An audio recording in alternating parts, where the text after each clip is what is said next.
Alors, bonjour à tous, vous êtes assez nombreux puisqu'il y avait plus de 150 inscrits ce matin. Donc, on va essayer d'être assez large en termes d'adaptation de ce qu'on appelle le ROI pour vos logiciels, puisque je suppose que parmi vous, vous utilisez tous des logiciels dans des domaines très, très différents. Et donc, on va essayer effectivement de faire en sorte que tout le monde puisse s'y retrouver dans la présentation. Bien. Donc, je me présente, Pierre Choty, je suis consultant et formateur pour Road to Business et donc j'interviens auprès des éditeurs de logiciels principalement de toute taille sur des solutions, notamment sur la partie vente complexe, donc tout le processus de vente et des négociations d'une solution logicielle. Donc, ça fait 3 ans maintenant que je travaille sur ce domaine-là et globalement, j'avais plutôt un profil de chef d'entreprise puisque j'avais moi-même une société d'édition de logiciels pendant de nombreuses années. Voilà, donc je vais essayer de vous faire partager un peu mon expérience sur la partie ROI, qui n'est quand même pas un point très, très facile à traiter pour les uns comme pour les autres. Du moins, on a toujours du mal à le mettre en évidence pour en faire un véritable argument et bien entendu, essayer d'apporter les meilleures réponses pour aller jusqu'au closing. Alors, en introduction, il faudrait principalement qu'on comprenne évidemment ce que veut dire le ROI. Donc, je vais vous en faire une définition qui est assez simple et qui reprend quand même la majorité de ce que vous comprenez habituellement du ROI. Donc, ROI, c'est bien sûr le Return of Investment ou simplement le retour sur investissement. C'est un indicateur financier qui mesure la rentabilité d'un projet, d'un investissement plus généralement, ou bien d'une action. Alors, j'insiste sur la partie action car on peut mesurer du ROI sur une campagne marketing, sur un événement particulier que vous avez organisé, pourquoi pas sur une prestation de service et pourquoi pas sur un délai de livraison, par exemple. Donc, on peut vraiment travailler le ROI à beaucoup de niveaux et pas simplement sur le niveau financier. Ce ROI, il permet également, bien sûr, d'évaluer le rendement d'une somme investie. Et on verra comment on peut calculer ces ROI pour que la somme investie soit parlante aussi bien du côté client que du côté éditeur logiciel commercial. Alors oui, je réponds en même temps que les questions arrivent. Bien sûr, le diaporama, vous le recevrez à l'issue de la présentation et vous pourrez également revoir ce webinaire directement sur le site de Road to Business en vous connectant. Donc, ne vous inquiétez pas, vous aurez absolument tous les slides que vous allez voir aujourd'hui. Voilà. Donc, aujourd'hui, vous êtes assez nombreux, donc on va essayer de travailler sur l'ensemble des métiers des éditeurs de logiciels. Donc, déjà, sur le ROI, bon, on dit que c'est un indicateur financier qui mesure surtout le retour sur investissement. Quels sont ses usages? Eh bien, très simplement, pour les entreprises qui s'en servent, ça va leur permettre de déterminer, par exemple, quel sera l'investissement le plus efficace dans le cadre de leurs différents projets. Donc, forcément, on n'engage pas un budget lorsqu'on n'a pas un semblant de retour sur investissement qui est potentiel, en tous les cas, qui est calculable. Alors, l'objectif en général de ce ROI, c'est de permettre de voir quelle est la portée de cet investissement, qu'il soit passé, puisqu'on peut faire un calcul d'ROI à l'issue de la mise en place, ou même en cours, avec des indicateurs de type KPI, ou même estimer le rendement d'un éventuel futur investissement. Et là, ça rejoint un petit peu ce que vous faites lorsque vous présentez une solution en tant que commercial. Eh bien, vous allez devoir peut-être vous appuyer sur des indicateurs existants dans l'entreprise pour démontrer que votre solution va amener véritablement un retour sur investissement. Alors, quand on parle de ROI, ce n'est pas simplement pour évaluer les gains et les pertes qui pourraient être générés par votre application, c'est simplement le niveau d'investissement, mais également, on verra d'autres éléments qui sont connexes, on va dire, à des gains ou des pertes. Mais globalement, c'est avoir le retour sur investissement de manière globale. Les KPI, quand on parle de KPI qui sont souvent liés aussi au ROI, c'est plutôt utilisé comme indicateur marketing. Cela dit, on peut utiliser des KPI pour travailler sur le ROI. Bien, alors, ce ROI, comment il se calcule? Très simplement, c'est les recettes, c'est-à-dire les ventes ou le chiffre d'affaires que vous générez, ou moins les coûts d'investissement, c'est-à-dire globalement la marge brute par rapport au montant investi. hein, donc c'est assez simple à calculer, et on verra qu'on peut aller assez loin dans la granulométrie de calcul du ROI. Alors bien sûr, on peut se poser la question de est-ce qu'il y a véritablement un avantage ou peut-être même des inconvénients à se référer à un ROI pour vendre sa solution logicielle, du moins démontrer qu'elle apporte véritablement quelque chose d'intéressant pour les clients. Alors, il y a des avantages. Donc, les premiers avantages, si vous voulez, c'est quand même la simplicité de l'indicateur. Hein. ROI, tout le monde sait l'utiliser très simplement, ou du moins peut l'organiser, on va dire, selon son contexte. C'est aussi un indicateur qui a une forte notoriété, qui est connu de tous et qui est compris. Donc, à partir de là, il est parlant pour votre client. Il peut être donc utilisé facilement. Et puis, je dis qu'il est compris pour tous parce qu'il permettrait, par exemple, à votre client ou à vos contacts de justifier des investissements auprès de leur hiérarchie. Hein. Avant d'accorder un budget pour un investissement, on peut se demander, ça peut être un DSI, un DAF ou un CFO, si on ne peut pas démontrer un retour sur investissement avec des résultats tangibles et mesurables. Donc, ce ROI, il peut également être un moyen pour vos contacts, vos clients, de promouvoir le projet en interne. Alors, s'il y a des avantages à utiliser et à se référer au ROI, il y a aussi des limites. Hein, je n'appelle pas ça que des inconvénients, parce que ce n'est pas vraiment des inconvénients, mais on va voir que les limites sont assez simples. D'abord, il y a des bénéfices qui sont ignorés. Très souvent, on va le voir un petit peu plus loin également dans la présentation, on ne met pas dans le calcul du ROI, par exemple, la motivation des collaborateurs. On n'indique pas forcément l'image de marque de la société, ou tout simplement les retours concernant la fidélisation des clients. Donc ça, c'est des choses qui sont souvent ignorées. Par contre, s'ils peuvent être mesurés, il sera intéressant éventuellement de l'indiquer dans le ROI et d'en faire part à vos clients. Attention, un bon ROI est un ROI démontrable. Donc, s'il n'y a pas d'indicateur factuel, il sera toujours difficile d'annoncer des bénéfices sans pouvoir les mesurer. Deuxième limite, les coûts indirects. Alors, pourquoi les coûts indirects? Eh bien, tout simplement parce qu'il y a des coûts cachés ou des coûts indirects qui peuvent être liés, par exemple, à l'inflation du projet à long terme, hein, ou tout simplement à des coûts difficilement mesurables, comme on vient d'en parler, de type campagne marketing. Quels sont mes retours finalement dans ma campagne marketing qui sont liés à cet investissement ou pas? Ce n'est pas toujours facile à mesurer. Et puis, il y a le risque qui est lié directement au niveau d'investissement pour l'entreprise. C'est-à-dire que s'il y a un gros investissement, peut-être que l'entreprise peut également se mettre en danger. Donc, attention aux limites du ROI également. Enfin, je terminerai par la pertinence. Donc, la pertinence de cet indicateur, on peut considérer qu'il peut être un peu simpliste parfois.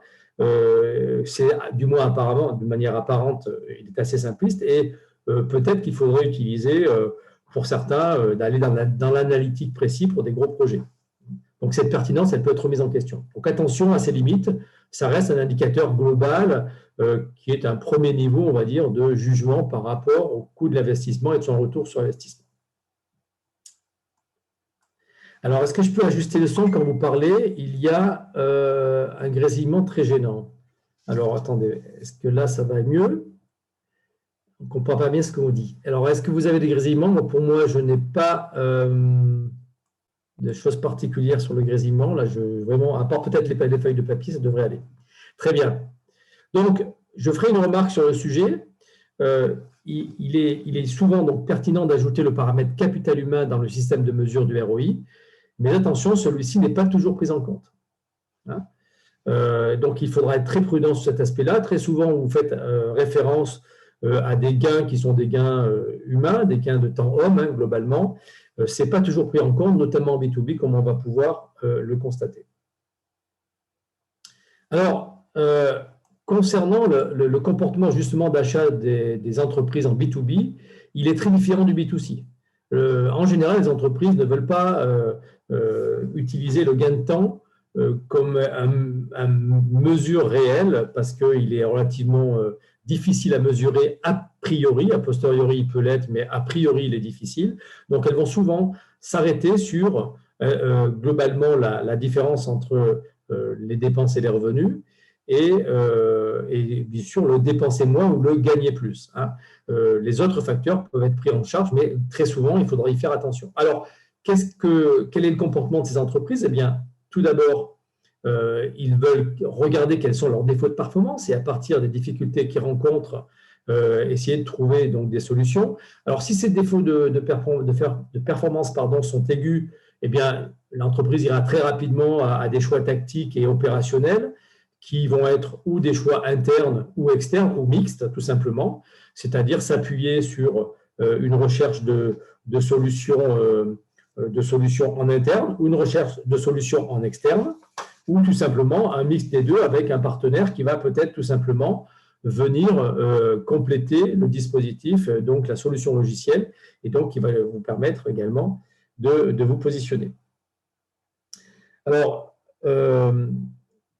si ces défauts de performance sont plus difficilement mesurables, s'ils sont diffus dans l'entreprise, ou tout simplement s'ils sont inhérents, on va dire, au métier de l'entreprise, tout simplement, ou aux partenaires de l'entreprise, par exemple, eh bien, il va falloir que l'entreprise comprenne d'où viennent ces défauts de performance, fasse une analyse assez pointue pour essayer de trouver effectivement une réponse à ses besoins, une réponse à ses problèmes, et donc de trouver là aussi des solutions internes, externes ou mixtes qui vont lui permettre donc de régler ses défauts de performance.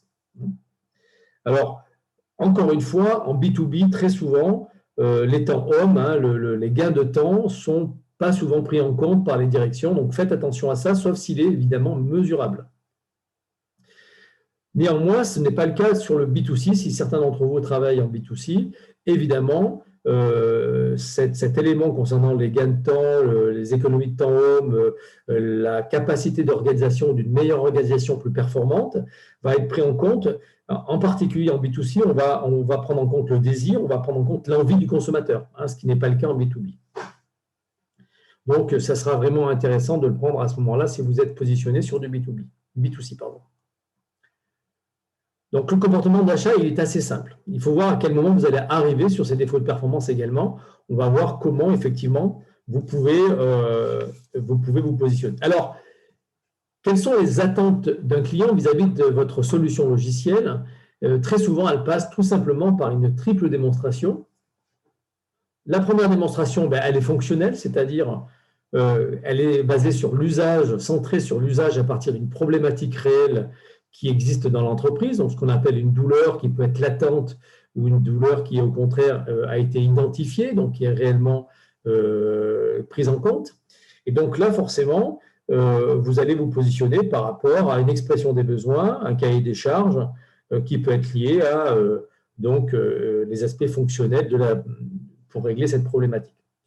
Deuxième démonstration que vous devez faire lorsque, bien sûr, vous devez répondre aux attentes d'un client, c'est la partie économique, donc le ROI financier, on va dire. Quel est le retour que je peux attendre d'une solution en matière financière sur ce dispositif, cette solution.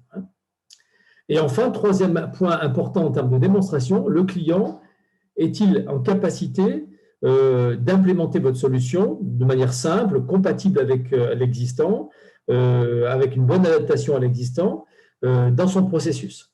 Donc, si l'intégration est complexe, eh bien, ou si elle est hasardeuse, forcément, cette attente ne sera pas comblée. Donc, il est important que cette triple démonstration soit systématiquement prise en compte, fonctionnelle sur est-ce que ma solution correspond bien à l'attente et règle les problèmes de mon client ou de ma cible client. Est-ce que ça apporte réellement une économie en termes de fonctionnement et de retour sur investissement? Et globalement, est-ce que mon client est prêt, est en capacité de l'intégrer aisément dans son processus? Ça, c'est assez important de bien boucler ces trois points-là.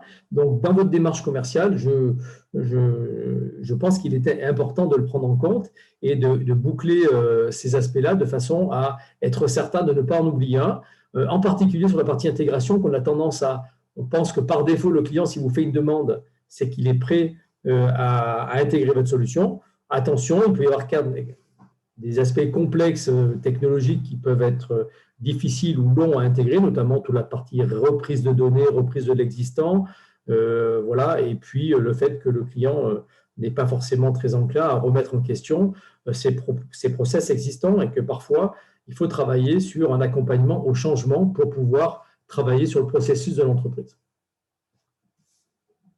Alors, n'hésitez pas à poser des questions si je vais un petit peu vite. Je vois que Pour l'instant, il n'y a pas trop de questions. Vous êtes assez nombreux. Et on va voir maintenant un petit peu comment on peut démontrer, c'est l'objet de ce webinaire, démontrer le ROI de sa solution. Alors, en termes de méthodologie, il faut partir d'une chose simple, c'est qu'on ne peut pas prescrire une solution sans ordonnance, ou alors ça serait validé sans étudier un problème. Donc, prescrire sans ordonnance, c'est aussi valider une solution sans avoir étudié le problème.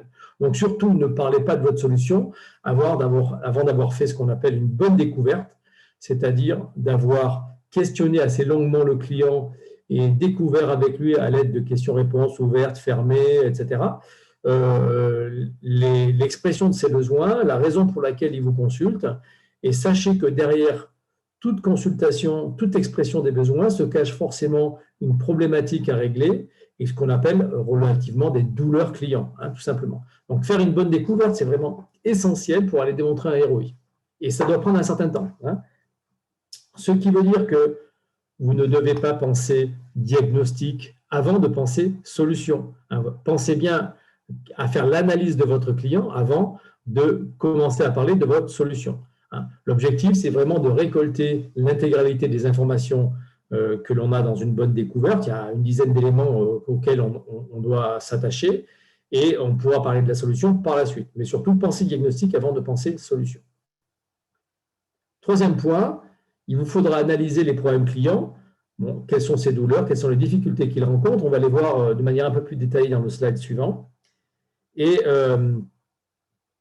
les indicateurs qui sont disponibles peut-être dans l'entreprise. Il se peut peut-être que le client, lui, il ait déjà fait une analyse un peu précise des difficultés qu'il rencontrait et qu'il les a chiffrées en termes d'indicateurs. Alors, si vous voulez poser des questions, il sera plus intéressant de le faire au travers je précise pour les gens qui posent la question, non pas de la conversation, mais de la question-réponse, de l'outil question-réponse que vous avez, ça sera beaucoup plus facile.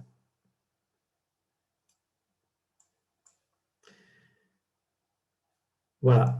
Donc, une fois qu'on a analysé les problèmes clients, et ça peut prendre un certain temps, et si on dispose en plus d'indicateurs disponibles, ça vous permettra, vous, d'évaluer par rapport à votre solution et surtout aux attentes du client s'il y a des choses qui sont factuellement démontrables, c'est-à-dire vous pouvez expliquer qu'un client, lorsqu'il fait une certaine action en 3 jours, va peut-être mettre plus que 2 jours à la faire parce que vous avez pu automatiser une partie de ses process et que ça répond bien à son attente, donc à ses problématiques principales.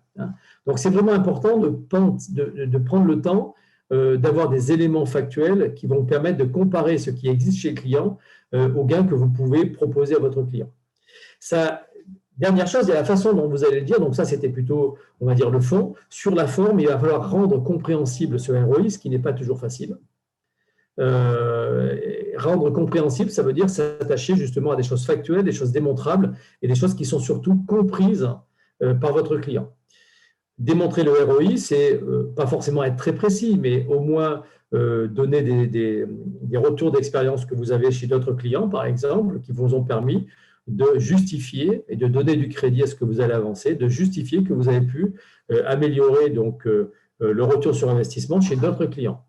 Et n'oubliez pas que le ROI n'est pas forcément immédiat, qu'il peut se réaliser dans le temps. Donc là aussi, ne vendez pas trop, on va dire, le ROI immédiat. Le client est souvent assez suspicieux sur cet aspect-là. Il va falloir travailler dans le temps puisque le client va devoir peut-être s'adapter à votre solution, mettre en place de nouveaux process et peut-être que les résultats du retour sur investissement vont se mesurer au bout d'1 an, 2 ans ou 3 ans.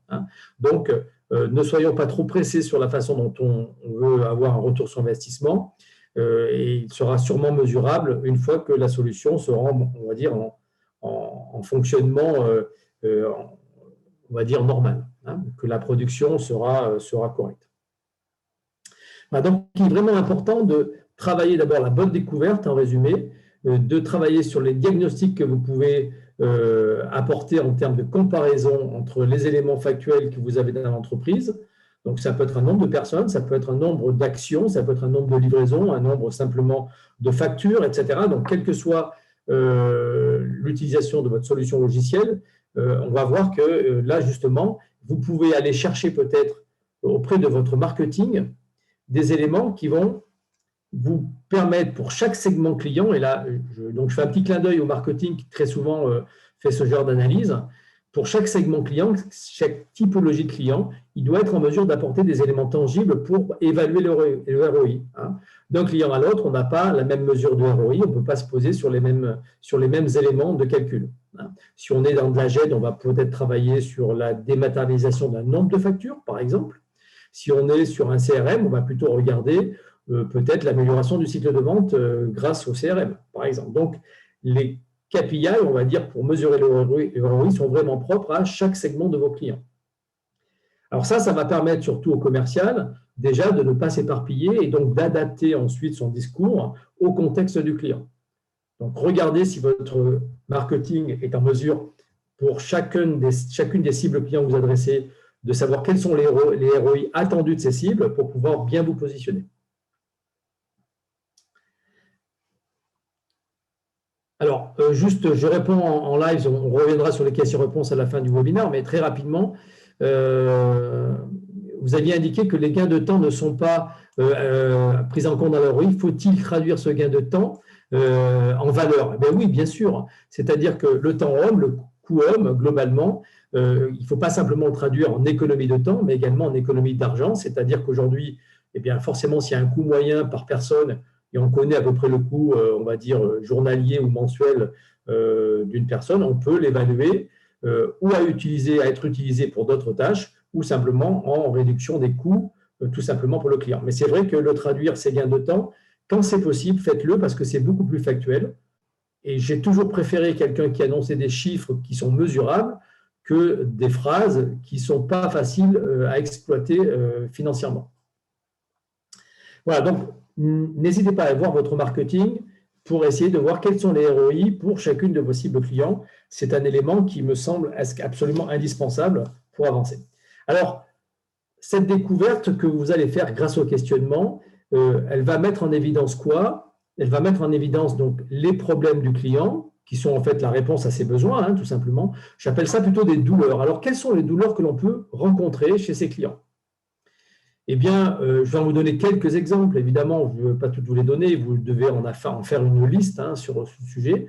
Mais par exemple, vous êtes en mesure de découvrir, alors que ce soit une douleur avouée, une problématique avouée ou une problématique qui n'est pas avouée, ça peut être une productivité tout simplement faible, des coûts cachés qui sont liés à une mauvaise organisation ou tout simplement des dysfonctionnements internes. Donc ça, c'est souvent inavoué malheureusement. Donc, ce ROI va peut-être vous permettre, par rapport à des dysfonctionnements, d'apporter un véritable argumentaire en essayant d'expliquer vos différents processus. Alors, on va retrouver d'autres qui sont assez factuels finalement. La mise en conformité des entreprises, lorsque le terrain légal évolue, eh bien, il faudra se mettre en conformité, ça peut avoir un certain coût et ça peut aussi être un facteur de développement commercial, de développement de l'entreprise lorsqu'il répond à des normes, par exemple. Et donc, c'est vraiment un point important d'être vraiment en conformité. Ça peut être tout simplement des résultats insuffisants. Une entreprise qui a des résultats mauvais depuis plusieurs années va forcément chercher à améliorer sa rentabilité. Et tout simplement, il peut y avoir une charge financière un peu trop lourde. Ça peut être une charge industrielle, une charge d'investissement, une charge humaine. La charge financière vont essayer donc de tout simplement l'alléger donc d'une manière ou d'une autre, et votre solution peut peut-être y répondre. Et donc là, il faudra amener ou un retour d'expérience chez d'autres clients ou un comparatif entre ce qui existe actuellement chez le client et ce que vous allez pouvoir amener en termes de réduction de cette charge. Alors, il y en a plein d'autres, hein, mais je vais vous en donner encore quelques-uns qui me semblent intéressants. Ça peut être la satisfaction client. Aujourd'hui, vous savez que les entreprises sont énormément tournées vers la satisfaction client. Eh bien oui, là, très clairement, la mesure de la satisfaction client est un élément important de la croissance des entreprises. Bien sûr, la concurrence existe hein, pour vos clients également. Donc, ils ne vous le disent pas forcément directement, mais parfois, ils peuvent avoir une situation difficile par rapport à la concurrence. Et là aussi, votre solution peut être amener une capacité à mieux se positionner.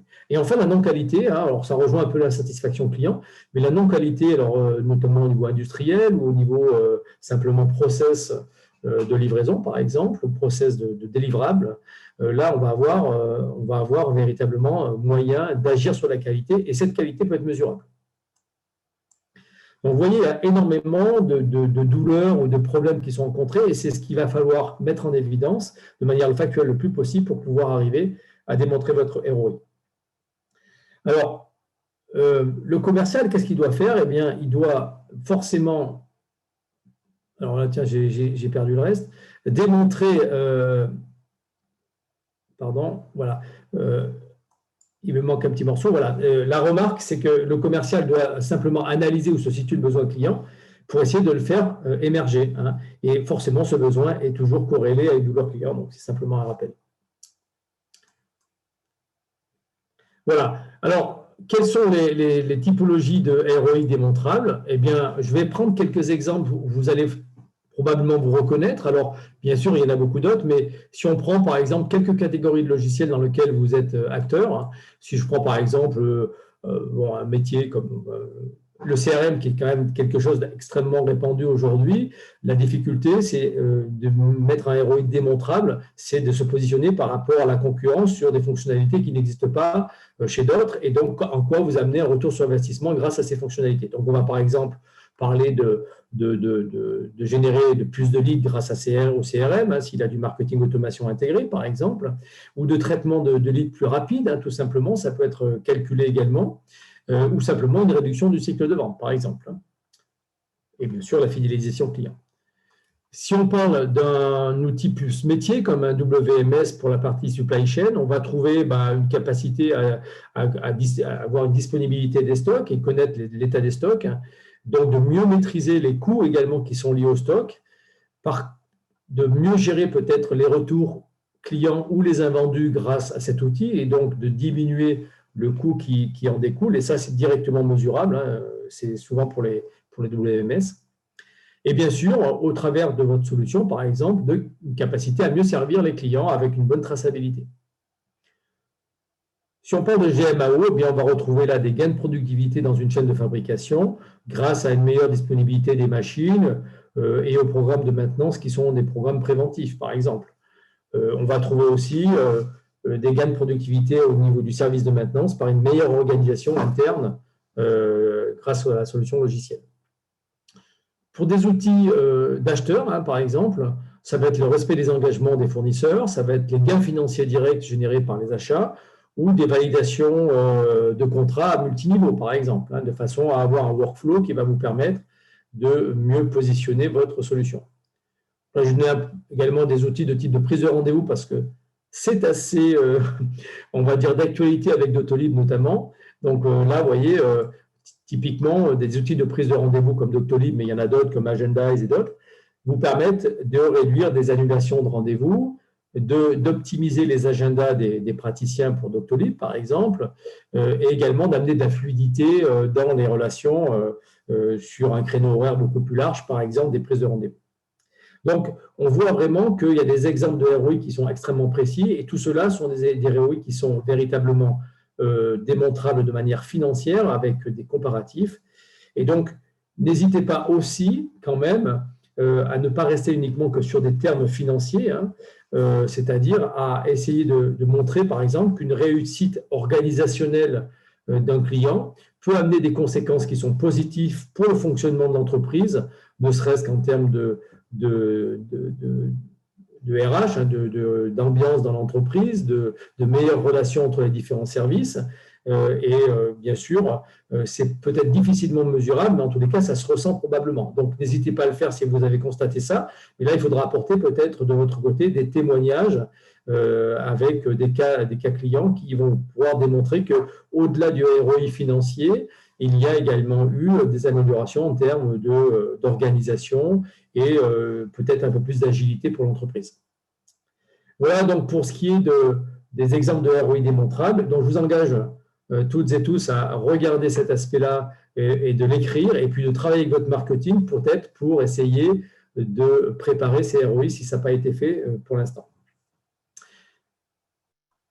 Voilà pour ce qui est des éléments principaux. Alors, bien sûr, le ROI d'une solution, c'est quelque chose que nous proposons dans le cadre de nos formations ou des accompagnements que nous avons auprès des éditeurs. Mais enfin, on va retrouver également beaucoup d'autres éléments, le ROI n'étant qu'une petite partie de la partie commerciale, vente complexe. Par exemple, comment maîtriser les 4 étapes de la vente d'un logiciel, ou mener une découverte complète, ou bâtir un argumentaire adapté à une situation client, ou travailler sur votre stratégie de réponse, c'est-à-dire la partie démonstration, la partie proposition commerciale, et bien sûr aborder un closing avec toutes les cartes en main pour arriver dans les meilleures conditions possibles auprès de vos clients. Et enfin, définir par exemple une stratégie d'approche de votre territoire commercial. Là, on est plus dans l'organisation. Alors, je voulais vous présenter en même temps sur ce dernier slide et avant de répondre à vos questions, le fait que Road to Business a créé une marque qui s'appelle Sales Drive, que vous pouvez aller voir donc, sur le site indiqué, qui est un service d'accompagnement mais véritablement dédié aux éditeurs et prestataires informatiques pour tout ce qui est commercialisation d'une offre éditeur ou intégrateur. Donc là, on intervient véritablement sur la partie commercialisation en regardant de manière précise à partir des études de marché comment positionner une offre éditeur ou comment la repositionner, idem pour un intégrateur. Par exemple, on peut essayer de vous aider aussi sur la partie améliorer votre approche héroïste de la vente au travers d'un sales kit qui va permettre d'avoir des outils de vente efficaces avec une démonstration de ROI ou une mise en situation de commerciaux. Donc là, c'est des exercices pratiques que l'on met en place avec, par binôme ou trinôme pour prendre du recul sur ces pratiques et essayer de dérouler des process commerciaux dans des meilleures conditions possibles. Voilà, donc j'en ai fini. Je vais simplement vous demander si vous avez des questions, je vais essayer de répondre à vos questions. Alors, n'hésitez pas donc à utiliser l'outil questions-réponses. Alors, quand on parle de dysfonctionnement pour Alain, vous dites que c'est vague et source parfois d'autres causes. Et absolument. Donc, le dysfonctionnement, c'est quelque chose qui pollue le fonctionnement de l'entreprise. Alors, effectivement, il faut aller chercher beaucoup plus loin, aller creuser un petit peu quelle est la problématique rencontrée. Alors, ça peut être une faible productivité, effectivement. Ça peut être un dysfonctionnement sur, par exemple, trop de retours clients, ou alors des clients mécontents ou un service support qui est débordé. Peut-être qu'en termes de fonctionnement, il y a des choses qui sont à revoir, tout simplement. Ça peut être également chez des clients des dysfonctionnements qui ne sont pas forcément avoués, donc d'où la difficulté de les retrouver, mais effectivement, ça peut être par exemple des erreurs d'appréciation, des facturations qui sont erronées, ça peut être des produits qui sont pas forcément livrés de manière complète, etc. Enfin, vraiment, on peut aller beaucoup plus loin sur tout ce qu'on peut entendre comme dysfonctionnement.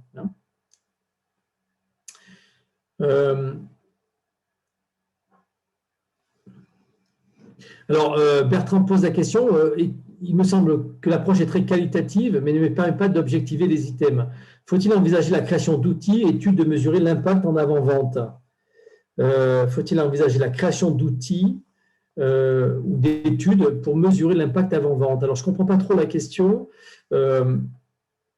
Simplement, oui, je pense que là, il faut faire un travail sur les clients que vous avez déjà équipés et qui doivent vous faire un retour assez factuel sur qu'est-ce que leur a permis la solution, est-ce qu'il y a eu des points en particulier sur lesquels la solution les a aidés à améliorer leur process ou à améliorer leur qualité, et peut-être qu'il faut mettre en place des indicateurs, effectivement, des items plus détaillés pour mesurer l'impact de vos solutions. Alors, en avant-vente, effectivement, on peut utiliser des éléments d'ROI quand ça parle au client et quand le client, véritablement, ça fait partie de sa recherche. Si la recherche, c'est vraiment un retour sur investissement mesurable, eh bien oui, il faudra travailler sur les différents cas de figure que vous rencontrez. Comment préparer le ROI d'une solution quand celle-ci est sur mesure et co-construite avec son client? Eh bien, là, je répondrai très simplement à partir d'une bonne découverte, c'est-à-dire quand c'est co-construit avec un client, ça veut dire que le client, lui, il recherche un objectif, il a un enjeu devant lui et que cet objectif doit être mesurable, c'est-à-dire quel est son objectif à atteindre? Où est-ce qu'il en est aujourd'hui? Est-ce qu'il y aura des étapes sur lesquelles vous pourrez vous arrêter, sur lesquelles vous pourrez mesurer avec des KPI l'amélioration, l'intérêt de la solution que vous êtes en train de développer sur mesure pour essayer d'atteindre un objectif? Je pense que tout client, quand il s'adresse à quelqu'un qui fait du sur-mesure, recherche un objectif relativement précis. Où peut-on trouver le diapo? Vous allez le recevoir, tout ce qui est diaporama, vous allez le recevoir directement sur vos emails, donc ne vous inquiétez pas. Et vous pourrez également le télécharger à partir du site Route to Business. Alors, est-ce que la présentation d'un ROI peut être présentée différemment lorsque l'on s'adresse à une direction des achats, une direction opérationnelle et une direction générale? Absolument. Alors là, ce que vous mentionnez tout simplement, c'est la motivation de chacun de vos interlocuteurs dans le cycle de vente. Vous ne pouvez pas vous adresser de la même façon à un acheteur, à une direction opérationnelle ou direction générale. Pourquoi? Eh bien, parce qu'elles n'ont pas les mêmes motivations, les mêmes attentes. Une direction générale, elle va attendre globalement une amélioration du fonctionnement de son entreprise avec un retour sur investissement. Une direction opérationnelle, typiquement, elle va rechercher là aussi une amélioration des dysfonctionnements ou en tous les cas des douleurs qui sont rencontrées. Par contre, une direction des achats, elle va peut-être rechercher la qualité de la relation avec vous, la pérennité de l'entreprise que vous représentez, la notoriété et peut-être le prix, tout simplement. Donc, attention, on n'a pas les mêmes motivations. Donc, il faut là aussi, en fonction des interlocuteurs que vous rencontrez, et ils sont souvent multiples pour des éditeurs, vous adapter aux attentes de chacun d'entre eux et faire attention à leurs attentes. Donc, effectivement, le ROI n'est pas le même pour un acheteur que pour une direction opérationnelle. Il peut être très, très différent. Voilà. Est-ce qu'il y a d'autres questions sur le sujet?